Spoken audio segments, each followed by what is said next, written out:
اور یہ آج کل ہر ڈاکٹر بھی آپ کو کہے گا، طبیب بھی کہے گا، حکیم بھی کہے گا، یہ ہم ان ساری چیزوں کو بعد میں رکھتے ہیں، سب سے پہلے ہم اللہ کے قرآن کو اور اس کے محبوب کے فرمان کو رکھتے ہیں۔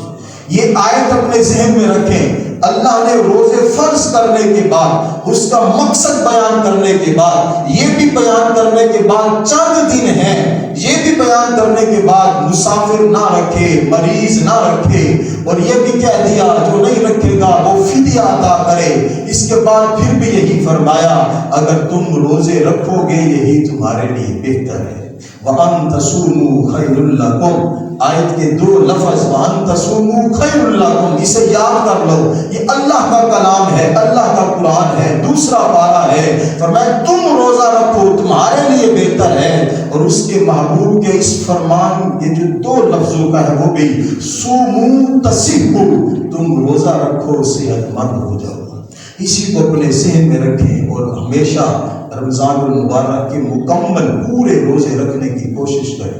رمضان کا جو ایک روزہ چھوڑ دیتا ہے، ہمارے نبی صلی اللہ علیہ وسلم کا فرمان ہے اس ایک روزے چھوڑنے پر جو ثواب میں کمی آئی ہے، بقیہ ساری زندگی روزہ رکھتا رہے اس ایک روزے کو ثواب کو نہیں پا سکتا۔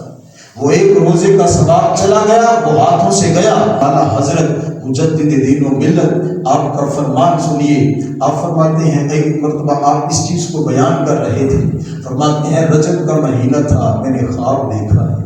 خواب میں کیا دیکھا؟ والد ماجد آئے اور آ کے کہا احمد رضا اس سال بیمار بھی ہوگا رمضان میں، لیکن یاد رکھنا روزہ نہ چھوڑنا، روزہ نہیں چھوڑنا اگرچہ بیمار بھی ہو جانا۔ آپ فرماتے ہیں پھر ایسا ہی ہوا، رمضان کا مہینہ آیا، مجھے حکیم نے کہا روزہ چھوڑ دے، طبیب نے کہا روزہ چھوڑ دے، لیکن میرے سامنے میرے محبوب کا یہ فرمان تھا سومو تصحوا، تم روزہ رکھو صحت مند ہو جاؤ گے۔ میں نے روزہ نہیں چھوڑا، اللہ نے مجھے صحت عطا فرما دی تھی۔